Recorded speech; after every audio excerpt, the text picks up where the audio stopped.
Hello, folks. Welcome to the Manly Pinterest Tip Show. I'm Jeff C., and you're not. Hey, I'd also love for you guys to head over to manlypinteresttips.com, subscribe to the email community so you'll never miss one of our great guests like we have here today. You can also now text Manly Pinterest Tips to 33444 on your mobile device. That's Manly Pinterest Tips to 33444.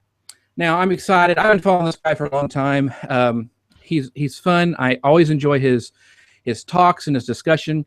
But Ralph Rivera is a programmer and web developer who is the co-owner and technical genius behind both Web Search Social and Ravelor. Is that how you pronounce it? Ravelor? Ravelor Interactive. Okay, Ravelor Interactive, where he's in charge of keeping his team of programmers, coders, and developers on track, building custom websites and applications.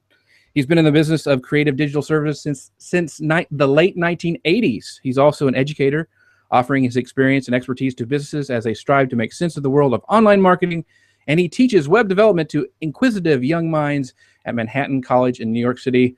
Ralph, thank you so much for joining us here today. Thank you, my friend. It's good to see you. Always a pleasure to be talking to you. No, even more of a pleasure to be talking to you on your show. That's right. That's right. Now, is this the first time I've been here? This is the first time you've been on your show. I think I've been on your podcast a couple times. Yeah, that's right. Once by accident. Twice. I did it twice. Oh, yeah. All right. Yeah. So Ralph is also the CTO of Triber, and I use that tool every day. But Ralph, before we kind of jump into everything, I want to kind of know, we kind of talked a little bit in the green room, but it sounds like you kind of started, and I may be wrong, but as a coder or a web programmer, and then you kind of moved to marketing. How did that happen? So no. No. Okay. Well, so here's what happened.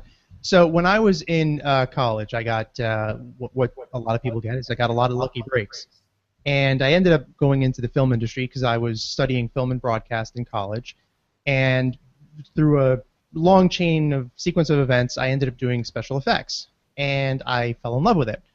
But at the time, I had met my now wife, then girlfriend, and we fell in love and we wanted to be together, and I didn't want to pack my bags and move out to LA. So being in the film industry, especially in the special effects industry, was really hard to do in my hometown of New York City. So what I ended up doing was I was able to get a lot of business doing visual effects for business, which are slideshows, presentations, PowerPoints, those sorts of things.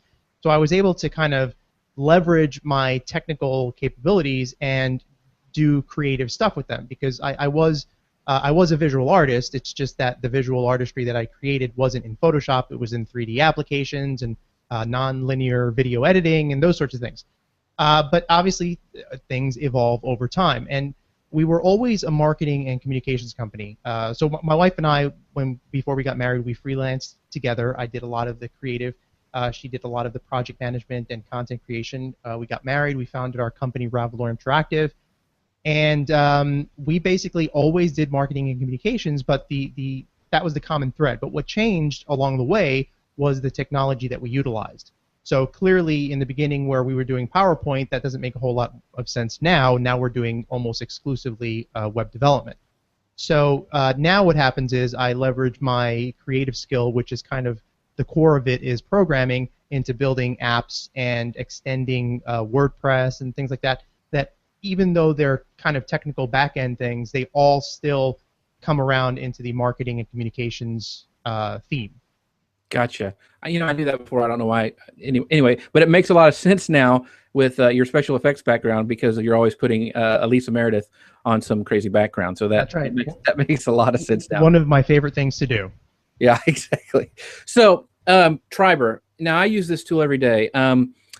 So how would you describe that? Because I've struggled with this myself. How would you describe Triber to somebody who has never heard about it before?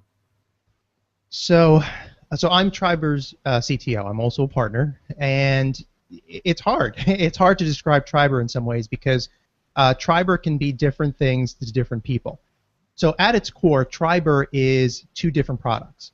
Triber has one side of it, which is a product for bloggers, although technically I should say it's a product for content creators. Mm-hmm. And then the other side is a product for brands.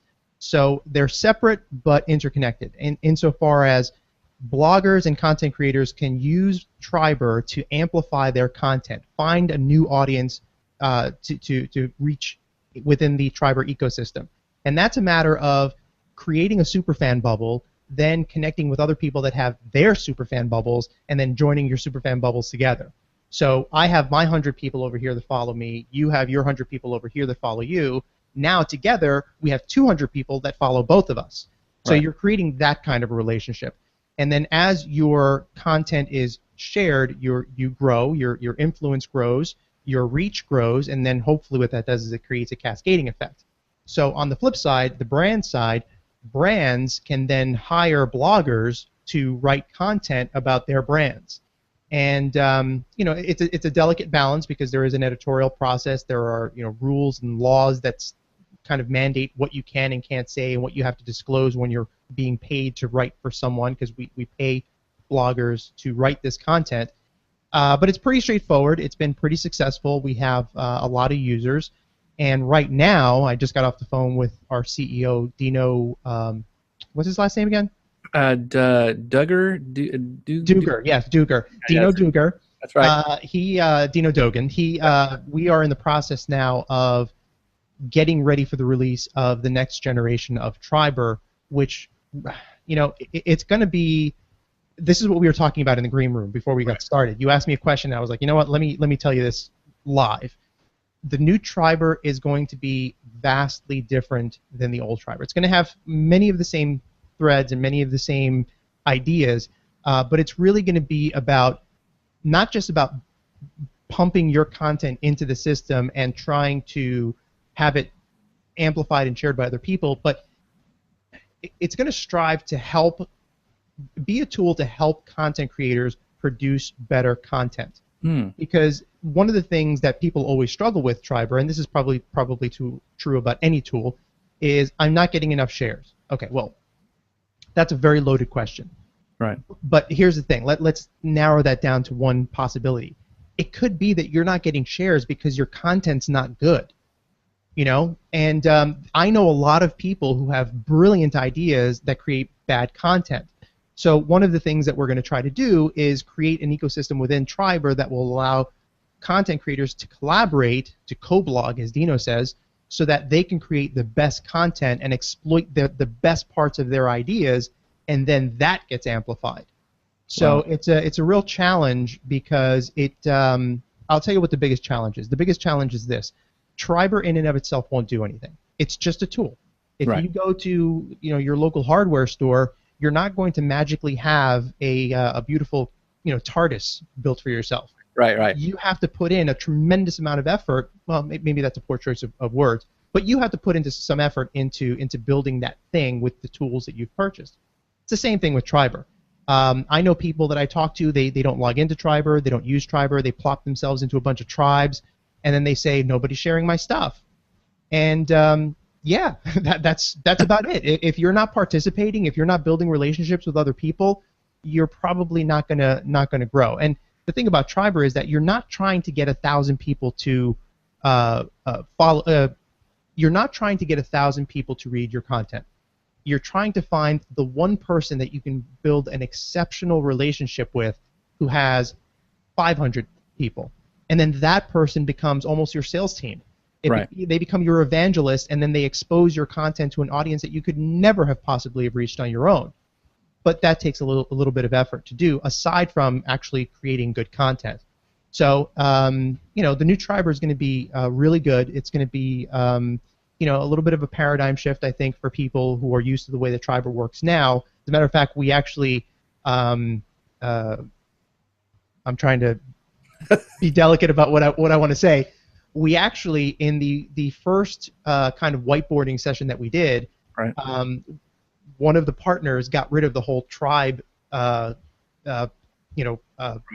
paradigm altogether, and we were like, yeah, but then the Triber name doesn't make a whole lot of sense. Right. And the tribes, it really does create a logical idea in your mind about how you want to organize yourself within the ecosystem. So the tribes are still going to be there, but there's going to be different ways to look at different kinds of content. There's going to be ways to consume content. It is going to be what you're going to find, I think, Triber users, they're going to find it that they're going to be able to go to Triber and consume content that they're not able to consume now in Triber, and that's going to become a part of the overall ecosystem that they can then kind of cultivate ideas from and hopefully strengthen their own content. Gotcha. Well, we were talking in the green room as well. Triber, I was telling you, I think is one of the main reasons. It's helped me boost more than any other tool my presence online. I mean, it really has. It's and it's part of my process every day. I mean, that's the first thing with my coffee is I go to Triber, and it's just part of my workflow that I do every day. Share other people's content, and then when I put my stuff out, my blog post, that's right in the system as well as, and people share it out, and so it's a huge tool. And I've told people before, the $5 to boost make your post sticky is the best $5 you can spend anywhere online, because it makes a huge difference. And that's just part of my budget, $5 every week. I just do it every week. So yeah, and one of the things that will be vastly improved in Triber is the ability to get a real perspective on how your content is being consumed by other people in the Triber ecosystem, who's sharing your content, where it's being shared from, because right now, if we're getting technical, right, if something of yours is shared, where did it get shared from? You don't know that, right? You just know that it was shared. Now you're going to have a really granular look, and that's going to allow you to make decisions not just on your content, but on what tribes you want to participate in, which tribes are beneficial to you, which tribes are not beneficial to you. Maybe there are some tribes that thematically they have different themes, and there's just too many people in it, and it's so messy that your stuff practically becomes invisible. Well, right, now you'll have tools to help you kind of bail out of that, so that you can focus on your strong tribes and just weed out your weak tribes. gotcha. Do you have any sort of rollout date or a beta test going on, or do we have any idea when that's going to kind of roll out for the users right now? Yes. But you can't tell me. Is that it? No, we don't want to make any promises, because we acquired a company not too long ago that was in the news, and we're integrating some of that technology, and we want to make sure that it's working properly before we go too crazy making official dates. Promises. Gotcha. What will happen though is we will be within the next couple of months, we will be actively beta testing it with some specific users. And you're on that list, so awesome. you'll have access to the new generation of Triber, and obviously we want to kick the tires with real people, because we're only going to see so many of the flaws. Once we get a pool of people in there, we'll see a hell of a lot more flaws. Gotcha. Awesome stuff. Hey, Okay. can I post this thing about Mike Brooks in the Oh chat? yes, go ahead and do that. How do I do that? You can go to the event page, or I can do it from the chat. I can do that. Let me read that out. Here's the special that Ralph's doing. He says, send a tweet to Mike Brooks calling him handsome and delicious with the hashtag WSSUP, and I'm going to What's up? What's up? I'm going to drop that into the comments, so you guys can do that. Yeah, and what do they win? All right, so here's the story behind that. Mike Brooks of the Nuclear Chowder Marketing Podcast is one of my best friends, and one of the things that I enjoy is having him in my life. But more than that, I enjoy mocking him in public. And one of the things that we've done on our podcast, the Web Search Social Podcast, is we constantly refer to him as the handsome and delicious Mike Brooks. So much so, in fact, that we got a Barack Obama impersonator to the handsome and delicious Mike Brooks to do that, which awesome. was, of course, we derive tons of happiness from that. So if you follow the instructions, you send him a tweet calling him handsome and delicious with the hashtag. If you are within the United States, because I'm not made out of money, I will send you a Web Search Social sticker, like that guy. I don't know if you can see it there. Very cool. Web Search Social sticker, and I'll also throw in a Triber sticker. The Triber stickers are still being printed, so I don't have those to show. But awesome. You'll get a Web Search Social sticker and a Triber sticker if you help me do something valuable, meaning making fun of Mike Brooks. That's awesome. Hey, I want to pull up this real quick. Sure. First of all, Elisa says, nice cape, Ralph. So that thanks, Elisa, for tuning in today. And Mobloggy had a question for you. He's got, should you join Triber as a brand or a person? Okay, so as a person, you can join Triber for free. Or you can join Triber and pay for a premium service that we call Prime, which has basically some additional functionality. So with a free account, you get to a certain level, you can pay for another level. If you're a brand, the only reason you would join Triber is if you have a budget to pay a bunch of bloggers to write content in the context of a campaign. That means that you have to pay a campaign manager, and you also have to pay a number of bloggers. So unless you've got a couple grand to spend, I don't think, practically speaking, you could throw $1,000 into it and get something that is going to give you a reasonable benefit. So you need to have a pretty, you don't have to have $1 million, but you have to have probably at least $4,000 or $5,000 to get into a campaign program. Yeah, Moblog. I went and I'm one of the Prime. I think is it $10 a month? I think it is. And that allows me to add more blogs and do some other stuff. So if you're interested in that, you can check that out. But a lot of people, the free version works really well too. But use that $5 to promote your post, make it sticky, because it is worth its weight in gold. So if I tell you something about the new version of Triber, will you promise me to edit it out so that nobody hears it? Well, we're live, but sure. All right. So I have your word that this is not going to be heard by anybody. No one will hear it at all. I'm sure. All right. So one of the new features of Triber that will be very, very valuable to both members and to tribe chiefs is that as a member, you will be able to denote your time zone and when you want your shares to go out.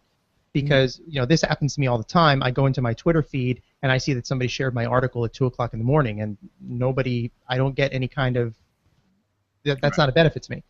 So you will be able to control how your shared content will. I got a sticker stuck on me. How your shared content will go out into the world. Also, as a tribal chief, you will also have the ability to control your tribe in a much more granular way. You will be able to I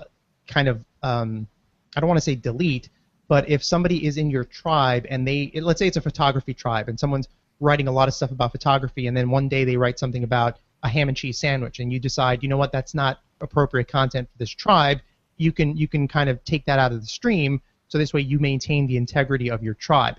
You've been with Triber long enough to know that there are some tribes that if I showed them to you and I dared you to figure out what that tribe was about, right, you'd never know, because it's just a mishmash of stuff. Right. So those are the kind of controls that we're trying to put in place so that the right content gets to the right people at the right time.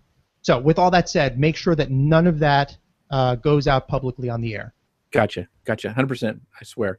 The other, I wanted to say, hey, congratulations, because we're going to pivot right now. But congratulations, 100 episodes on your podcast.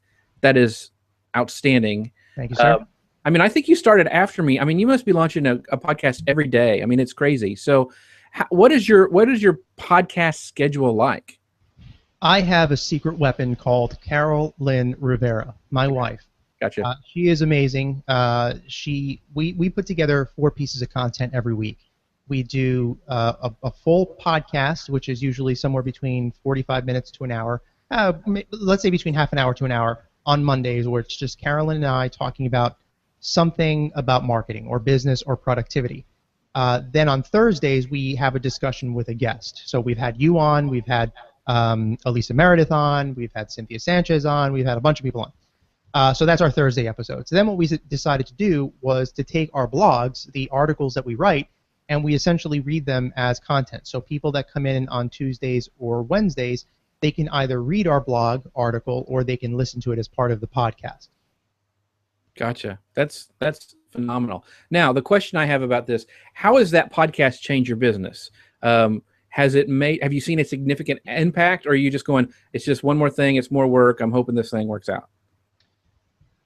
Okay, so I can say this with respect to our podcast. When we started our podcast, the next quarter, we actually generated twice the amount of revenue, and that was either directly or indirectly related to our podcast. It really did create a platform for us to say things in a way that we didn't have before, and that has continued. So it has helped our business insofar as it's a differentiator for us, especially locally, as we're networking locally, because we're not jumping on a plane and traveling all over the country. Right. We're trying to build a more local audience because we are on the Jersey Shore. We were in the middle of Sandy, and when 9/11 happened, I could see the smoke outside my house, even though I'm not. We're in the Jersey Shore, but we're right across the bay. Hurricane Sandy. this area just got completely demolished economically. So we're trying to rebuild a good local audience again. And we have clients all over the world, so it's not like we lost all of our clients, but in terms of our local clients, we lost 50% of our total local clients at one point. Wow. And not one of them fired us, not one. They either went out of business, or they were forced to relocate somewhere else. Gotcha. Or they just decided, you know what, I'm 80 years old, I'm just going to go ahead and retire at this point. I'm not going to spend the next 5 years of my life fighting insurance policies to try to rebuild my building. So we lost a good half of our clients. So we're trying to really build a local audience, and our podcast is really helping us do that. We have people that send us emails and do all kinds of things, and just because they heard something on our podcast, and that's good. Gotcha. Now, I know you seem like a pretty methodical guy, and I know you did a bunch of research before you launched your podcast. I mean, you did a lot of stuff. I mean, I think you even used Pinterest to organize some of your equipment that you were going to buy and all this stuff. But when you've done that, do you think that a podcast is something every business should look at, or is it just marketing fits so well with a podcast? Are you recommending podcasts to your clients? I mean, everyone's talking about everybody needs a podcast. Everybody needs a podcast. Do you believe that is true? No. There is no magic bullet. There's nothing that every business should do. There are some businesses that don't need a website. There are some businesses that don't need a Facebook page. There are some businesses that don't need to be on Pinterest. There's no absolute. But podcasts are certainly becoming a far more valuable medium, because I think that, especially with there used to be a time where there were old people and there were young people, and then the old people and the young people, they were very, very different. Nowadays, like older people, like my age, I'm going to be 44 this year. People older than me, the younger millennials, like we all have very similar interests all of a sudden. Like there are young people, really young people who listen to podcasts, and there are really old people who listen to podcasts. So podcasting is definitely a viable marketing platform. The question is there an audience for you in that niche? And nowadays, we're in 2015, as the years go by, there are now cars being manufactured that don't have a radio button. They have a podcast button, and they connect to your phone via Bluetooth. So, podcasting is really evolving quite a bit. People aren't putting 8-track cassettes anymore in their cars. Now they're going with podcasts. Why is that? Well, because on television, there's only so much content on television. It's like 400 different versions of the same show. It's like you have a drama that's set in a legal business. Then there's a comedy that's set in a law firm. Then you have a police drama that takes place in a law firm. It's like 3 variations of the same thing. Exactly. Podcasting, however, to me fulfills the promise that cable television made. When cable television came along, they were like, oh, you're going to have hundreds of channels, and you're going to be able to sit there, and you're going to be able to watch tons of different things. No matter who you are, no matter where you are, no matter what your interests are, you're going to find something. Well, just fast forward, not so much. There's really not a whole lot of variety on television. Exactly. Podcasting, however, I challenge you to go into iTunes and not get sucked into that rabbit hole of content. There's just anything you could think of, the most abstract, absurd thing that you could think of. If you're religious, there's religious stuff. If you're an atheist, there's atheist stuff. There's atheists versus religious people. There's stuff on cooking. There's stuff on wine. There's stuff on wine while cooking. There's crazy. So much content.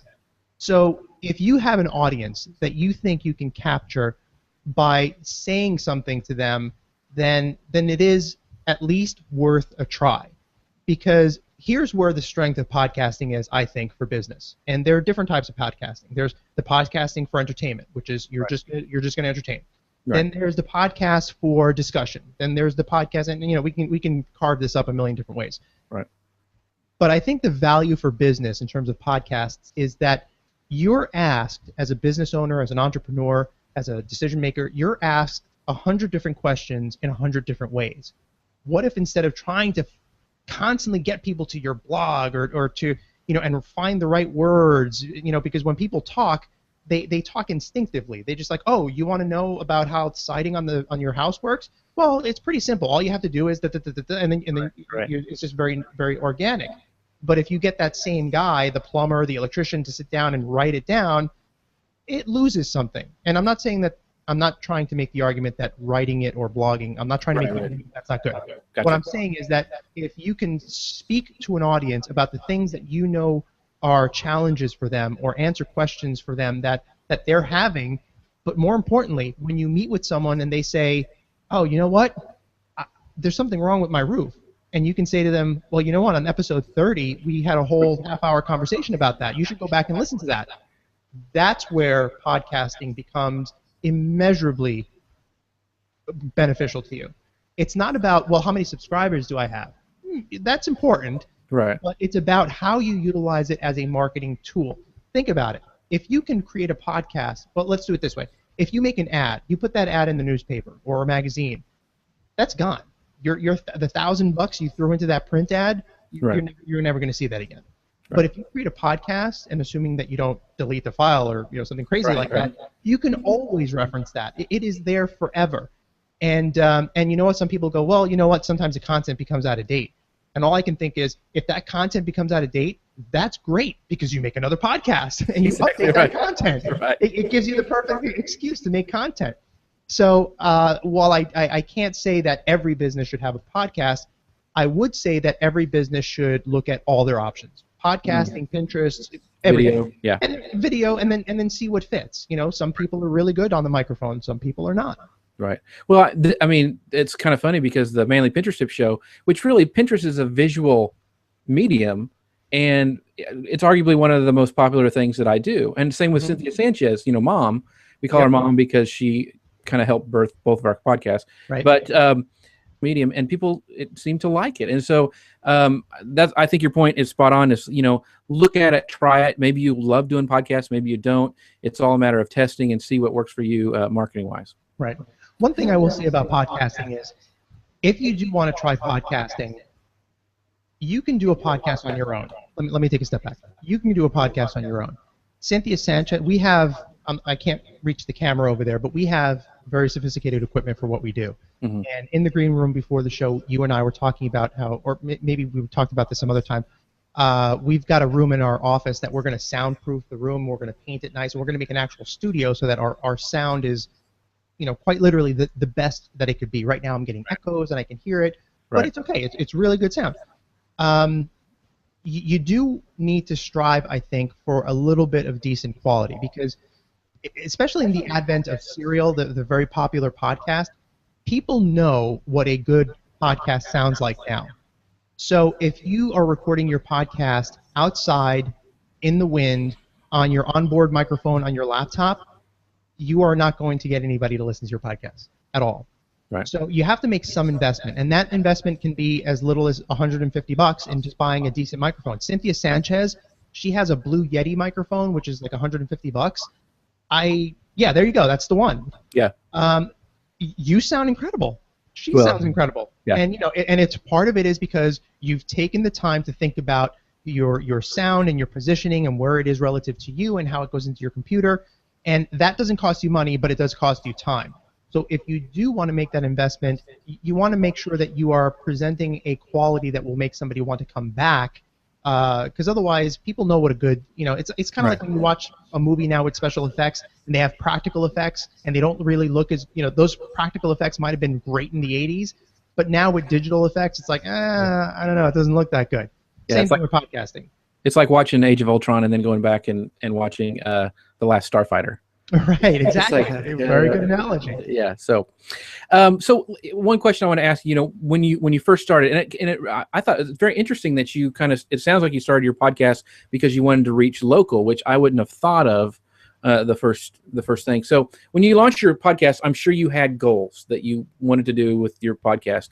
Have those goals changed since you started your podcast? Have you thought, you know what, I'm going to kind of pivot and maybe do it a little different? Yes, they have. We have always wanted to focus on quality, and there have been a couple of times where we kind of reached a threshold where we weren't happy with the quality. you were actually a part of that. We actually had an episode, a full episode that we recorded with you before we bought the last piece of equipment that we bought, which is called a compressor limiter. We tried to simulate that using our soundboard, and it was just awful. So, we have changed our opinion. We had this conversation before. Do we buy the inexpensive thing or do we buy the expensive thing? That's not a question that any business should ask. They should ask, should we buy the best thing for the need? And unfortunately, what we did when we started our podcast is we erred on the side of cost, and we bought the cheapest thing that we could get for the thing that we needed, and we ended up paying the consequences for that by having to buy it again in a better version. So this time around, we bought really the premium pieces that we need in order to grow and evolve. And if I could go back, that would probably be the one thing I would change. Is I would say, you know what, don't buy the cheap thing, buy the thing that you really need, because otherwise you're going to have to buy that again. Right. I think that I have become better at talking about my business, because this is something that a lot of businesses do. And even in our space, people that do what we do, if you walk up to them, you're like, what do you do? And they're like, well, I build websites and I do SEO. And you're like, okay, well, there's about 4,000 other people I know that do that. What does that mean? Now I can really talk a little bit more eloquently because I know I have to. I know that you're recording this, and at some point somebody's going to listen back to this and listen to it again and again and again, different people. I've got to make sense, and I've got to utilize this time as best as possible. So it's made me really reflect on my business, think about what value we're offering to our customers, and how I can say that in as succinct a way as possible to an audience that I don't know. Very good, very good. Okay, I want to pivot one more time. This is the real reason. I mean, you had invited yourself to my podcast, but you had talked about creating a social media hub, and that intrigued me. So, and you said about using tools like Zapier and all this stuff. And so, what do you mean by a social media hub? Kind of explain that to the audience. Okay, so let me present a little bit of context here. Okay. We talked about the content that we create. We create 2 full-form episodes, and then we create 2 short-form episodes that are essentially reads of our content. Now that we've got that, well, now what? Well, now we have to promote that, because nobody's going to wake up in the middle of the night in a cold sweat going, oh my God, the Web Search Social Podcast. We've got to promote that. And the way that we do that is we promote it on Twitter and on Facebook and on LinkedIn and on Google Plus and on Pinterest. And as we were talking about in the green room, that's hard. That's really hard. It requires a lot of time. It requires a lot of effort. And actually, let me take that back. It's not hard. It's time-consuming. Let's say it that way. It's incredibly time-consuming. It could take us 5 to 8 hours to produce one show, depending on a bunch of different variables. And at some point, I also have to make a living. I also have to do the work for my clients and do that sort of stuff. So how do we get around that? And what we've decided is that we are going to automate some things and do some other things a little bit differently. But in order to do that, what we've decided is that we have to have one central thing that then informs everything else. And what I mean by that is that we were taking our content and we were publishing it to different platforms. And that in and of itself requires a lot of mental and physical overhead. What we're going to do now is we are going to write a very, very good shareable piece of content for Pinterest. And then that Pinterest piece will become the informing piece of content for everything else that we do. So that's going to go first, and then the Facebook stuff is going to be informed by the Pinterest stuff. The Twitter stuff is going to be informed by the Pinterest stuff. Great. So now we have that. But you still have to do all that work. Right. So there are tools out there like IFTTT, If This Then That, IFTTT, and Zapier. And what those tools do is they allow you to create triggers and then actions based on those triggers to perform an automated action. Now, these are hot and cold, because if you just create a trigger and an action, sometimes you're going to get results that aren't really desirable from a marketing perspective. But if you sit down and think about it, you could really get a lot of mileage out of this. And let me give you an example. If I post something to Pinterest, that content can be extracted using Zapier, and that content will be published to Facebook. Okay, not that impressive, right? But what you can do in Zapier is you can sculpt that message so it says something like, Ralph just posted this to Pinterest, and then it'll have the body that's from Pinterest, and then at the bottom of it, it'll say, pin this for later, or some type of narrative to encourage people to pin it with the link. And then underneath that, you can have something that says, and don't forget to follow me on Pinterest. Now, when I do that, and I can tell you right now that I have published a ton of stuff to Google Plus, and I make it a point to always without fail put on it pin for later on Pinterest with a link. And when I say I always do that, what I mean is I always forget to do that. always forget to do that. Gotcha. So now when you have Zapier kind of managing, you're creating a process, and then Zapier is automating that for you. Now it takes it gives you some breathing room, because that stuff's going to get pumped out to Facebook, but it's not going to get pumped out the same way as it's in Pinterest. You're going to be able to sculpt it a little bit so that it's more meaningful for a Facebook audience. It becomes a little bit more challenging when we're talking about Twitter, because Pinterest gives you a lot more text range than with Twitter. And then there are a lot of other things.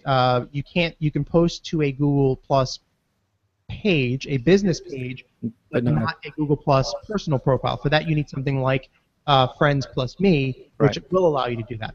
But the thing is, Zapier is now it connects to like everything, and it gets more and more stuff all the time. Now, I mentioned IFT before. Yeah, what's the difference between those two? Okay, so they do essentially the same thing conceptually. However, I have become more of a Zapier advocate, because what IFT does is it gives you very, very simple, almost drag and drop simplicity. But what it lacks in is scalability. So, for example, if you connect your Facebook account and you say, okay, now you're allowed to post to my Facebook personal page, that's it. You can't do anything else. In Zapier, if you connected to a Facebook account that you own or manage, you can then create an outcome based on any property that's connected to that. That includes your personal page, any business page that you manage, and you can selectively pick. You can make different rules for different pages, different rules for different profiles. You can even add multiple profiles to it. So if you've got three, Carolyn and I, if we want to connect our Facebook accounts, we can do that, and then really manage it at a granular level. That to me is important, because I don't want to have what a lot of people do to get around this is they create an IFT account and then they create another one and another one and another using like fake email addresses. Who has time for that? Right. I don't have time for that. So Zapier really gives you a lot more flexibility, and some people will argue that it's at the expense of simplicity. But I don't know. I find Zapier to be super simple. They have like a very menu-driven thing where you start here, you pick something, you go here, you pick something, you go here, you pick something. I don't buy that argument that Zapier is really a lot harder than IFT. Is it a free platform, or is it a paid service, or how does it work? Okay, so with Zapier, you have a free account, and you can create, I don't remember what the numbers are, but you can create something like 5 rules. And then those rules have a limit, so they will only fire like every 15 minutes. So if you're, posting to Pinterest 2 or 3 times a day, doesn't matter. That's not going to affect you. Right. If you're posting to Pinterest many times a day across multiple accounts, now you might run into a problem. Then there's paid tiers, and the paid tiers allow you to buy more what they call zaps. Every rule that you create is called a zap. Gotcha. You can create more zaps depending on which level tier you buy. And then once you've paid for it, the time that it takes for the zap to implement is much lower. So that means that your zaps will be kicking off in more real time relative to your posting of your content. Gotcha. So it sounds like to me that it's going to take a significant time to set up and get correctly all the processes down and everything like that. But once you have done it, it's going to save you, your time starts compounding of all the time you'll save in the future. Am I correct in saying that? Yes, you're correct, but I'm going to add a little bit of a asterisk to that. I think that the real time is spent in planning it.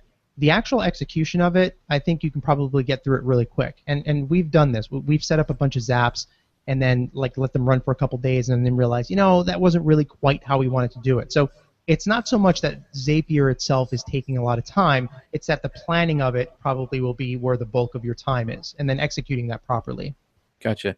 Well, just for example, in the process section that we're talking about and planning it, and it took me a while to figure this out. Like for each of my, because I'm very visual, my brand is very visual, is that I create, almost 3 or 4 different images for each post that I do. So like when I do my post, I create an image for Facebook, for Pinterest, for Instagram, all those things, and the Twitter header. but I've made the designs and my processes in such a way that now mostly it's just me cropping stuff and maybe moving the title around, and it all ties together. I'm not having to create a whole nother image and process and thinking about that. But that process took a while, to your point of figuring out. I've got to get my design the way I want it so I can resize that and I can put it to all these different networks. So that I think will be a struggle in the initial setup of everything. It's going to be ongoing. There's never going to be a time where you're going to go, okay, graphics, check mark, Right. done. You're always going to be evolving them. As a matter of fact, if you go to Web Search Social and you look at our full podcast list, you can actually go down the list and you can see all the different iterations of how we like changed our minds on certain things. Right. If you go to episode 1 and you go to episode 10, whatever we're up to, you'll see a radical change in how we were managing our graphics. We're going to eventually go back and normalize those, we think. But right now, we think it has a little bit of character to see all those differences. Well, I actually use mine in my presentation talking about how your design is always evolving. Because if you go look at the ones that I first started for my podcast, they're horrid. I need to go fix them because like one's Peg Fitzpatrick's that I just don't like.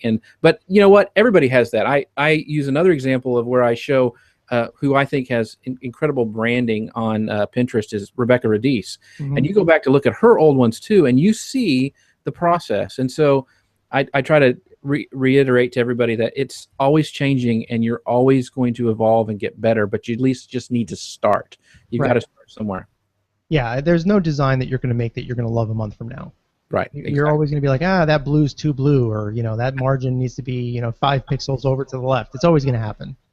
Exactly. Well, I love your thoughts about creating a social media hub, and I don't think enough people talk about that. But in today's day and age, I'm convinced you've got to have processes and you've got to have some sort of hub that everything comes out of, or you're just going to get overwhelmed. And you could work on just I know I could work on just my stuff and forget about clients, but then I would have no money. And so having these processes take place. I want to pull up some questions from pull some comments. Missy J says there is a saying that goes, cheap can be very expensive, and that is very true. Yes. You are so right, Missy. So right. Hey, Missy, shoot me an email. I'll send you a sticker. That was a great comment.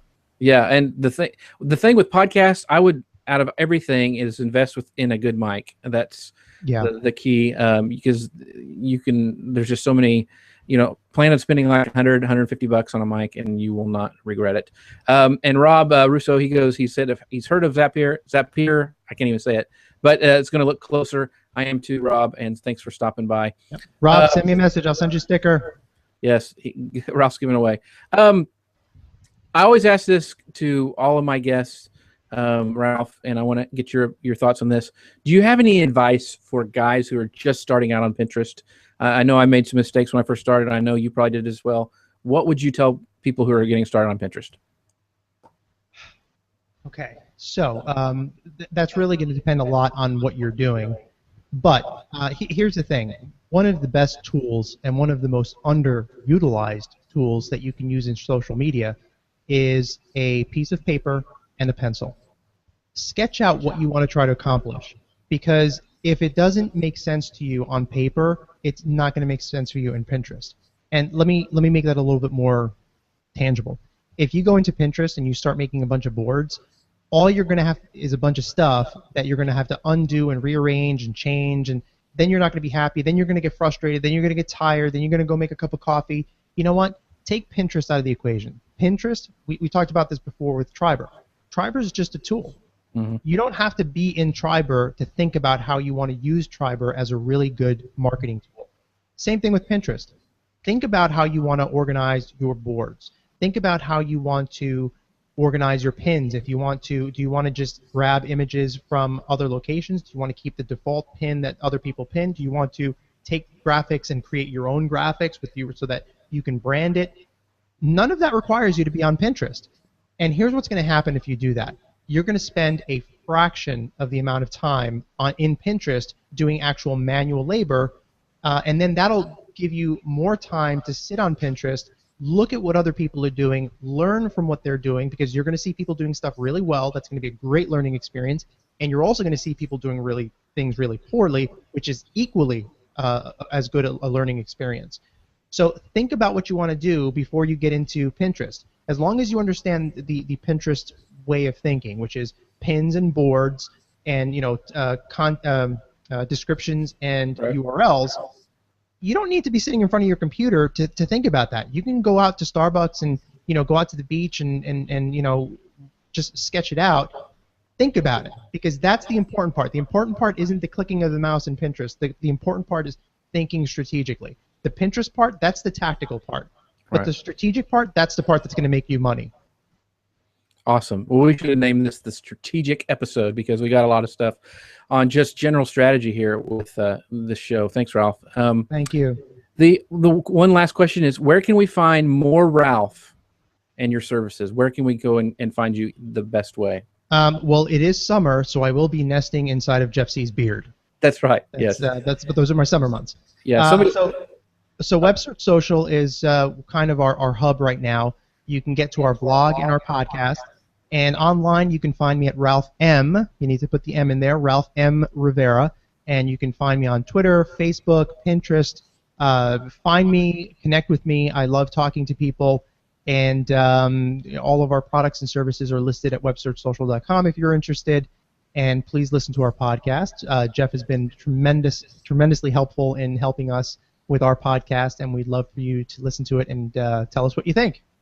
yes, and it's always great for podcasters if you go to iTunes and leave a rating and review, because that really Yes. does help us out. It really, really does. You made fun of my beard a little bit, but I get it all the time. It's summer, and people always go, Jeff, doesn't that beard make you hot during the summer? And I say, no, the beard makes me hot all year round. That's right. Anyway, That's right, handsome. that's right. The So handsome and delicious Jeff C. that's right. As always, we'd love for you guys to go over and visit manlypinteresttips.com. Click on the sidebar, subscribe to our email community, so you'll never miss a great guest like we had with Ralph today. Because at Manly Pinterest Tips, we're always adding testosterone, one pin at a time. See you next time, everyone. Thanks a lot.